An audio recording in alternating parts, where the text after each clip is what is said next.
CBI కేసులో కవిత judicial కస్టడీని పొడిగించారు. ఈ నెల 22 వరకు జ్యుడిషియల్ కస్టడీని పొడిగించారు. కవితకు వైద్య పరీక్షలకు కోర్టు అనుమతి ఇచ్చింది. ఎయిమ్స్లో వైద్య పరీక్షలు నిర్వహించాలంటూ కోర్టు ఆదేశించింది. భర్త సమాచారం మా ప్రతినిధి వెంకటేష్ అందిస్తారు. వెంకటేష్, కవితకు జ్యుడిషియల్ కస్టడీని పొడిగించారు. అలాగే ఎయిమ్స్లో వైద్య పరీక్షలు కూడా నిర్వహించాలంటూ కూడా ఆదేశాలు జారీ చేశారు. దీనికి సంబంధించిన పూర్తి అప్డేట్స్ ఏంటి వెంకటేష్? బీఆర్ఎస్ ఎమ్మెల్సీ కవితకు అస్వస్థత నేపథ్యంలో ఆమెకు ఎయిమ్స్ లో పరీక్షలు నిర్వహించేందుకు కోర్టు అనుమతించింది. ఆ నేపథ్యంలో ఆమెకు ఎయిమ్స్ లో పరీక్షలు నిర్వహించబోతున్నారు.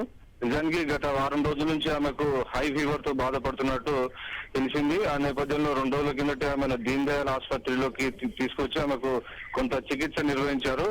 అలాగే ఇటు బీహార్ జైల్లో పెద్ద ఎత్తున విష జ్వరాలు వ్యాపిస్తున్నటువంటి నేపథ్యంలో అనేక కాంప్లికేషన్స్ ఉన్నటువంటి పరిస్థితి నేపథ్యంలో ఎయిమ్స్ లో మెరుగైనటువంటి వైద్య చికిత్సలు వైద్య పరీక్షలు నిర్వహించే అవకాశం ఉంది కాబట్టి అక్కడికి తరలించాలని విజ్ఞప్తి చేసినటువంటి నేపథ్యంలో అక్కడ ఎయిమ్స్ లో వైద్య పరీక్షల నిర్వహణకు ఈరోజు కోర్టు అనుమతించింది. ఇంకోవైపు సిబిఐ కేసులో ఆమెకు కోర్టు ఈ రోజు జ్యుడిషియల్ కస్టడీ పొడిగిస్తూ నిర్ణయం తీసుకున్నటువంటి పరిస్థితి.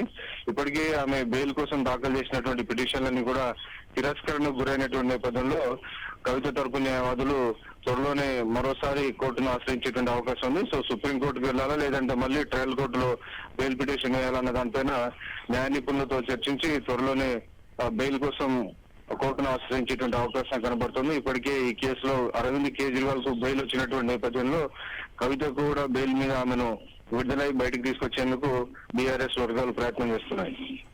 ఓకే వెంకటేష్.